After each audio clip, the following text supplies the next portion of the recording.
Сегодня вашему вниманию будет представлена сказка Сергея Силина «Чемодан для непоседы». Когда до Нового года осталось немного времени, в дверь постучали.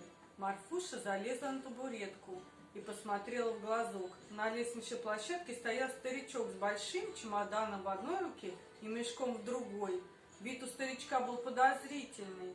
«Кто там?» – спросила Марфуша. «Дед Мороз», – ответил неизвестный и укоризненно покачал головой. «Не признала? А документы у вас есть?» «О, Господи!» – вздохнул старик. «Никто мне не верит. Ну что за времена такие?» «Я пошутила», – сказала Марфуша. «Проходите сквозь дверь». «Вот это другой разговор», – повеселил гость. «Только вы табуреточку уберите и сама отодвинься». Дед Мороз прошел сквозь дверь, опустил на коврик мешок, в котором сразу кто-то завозился и заворчал. Поставил рядом чемодан, сел на него и произнес: «Уф!» «Вы мне подарки принесли?» – заулыбалась Маруся, поглядывая на то, что шевелится в мешке. «И на чемодан.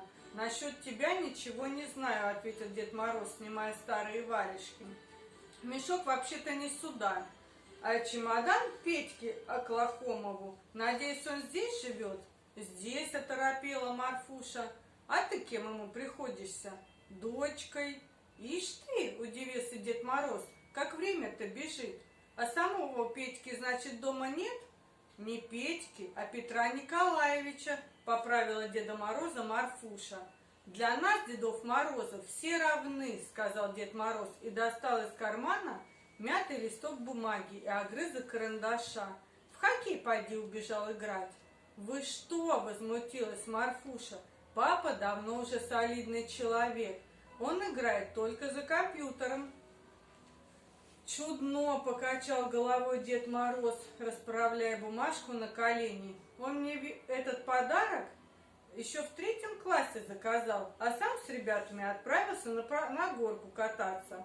Я пришел, а его нет. На следующий год не застал, и через 2 года. Как не приду, а он все в другом месте». «Да, тяжело вам», – посочувствовала Деду Морозу Марфуша. «Вот и я думаю, если ты уж подарок заказал, то сиди и жди дома Деда Мороза». «Сидеть дома скучно», – вздохнула Марфуша. «Я бы тоже куда-нибудь ушла, да мама не разрешает».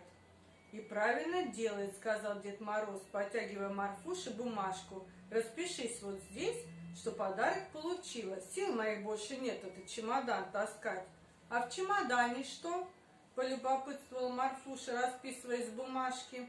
«Твой папа заказал, то и лежит». Дед Мороз спрятал бумажку в карман и поднялся с чемодана. «А мне подарок будет?» — удивилась Марфуша. «А ты заказывала?» «Неделю назад открытку отправляла. Значит, в пути еще твой подарок. Сиди дома и жди». Эх, то ли дело в старые годы было, когда не придешь, всех дома застаешь. Дед Мороз перекинул через плечо мешок, в котором снова кто-то заворчал и завозился, и вышел сквозь дверь. Марфуша кое-как перетащила тяжелый чемодан к елке и, усевшись на него, стала ждать своего Деда Мороза. Но дождалась только папу с мамой. Папа чемодану страшно обрадовался, опустился перед ним на колени, открыл крышку и сказал: «Вот это да!» В чемодане было полным-полно шоколадных конфет, мандаринок и прочих вкусностей. Уткнувшись носом в конфеты, папа принялся вдыхать тихий аромат, а часы начали бить 12. Спасибо за внимание.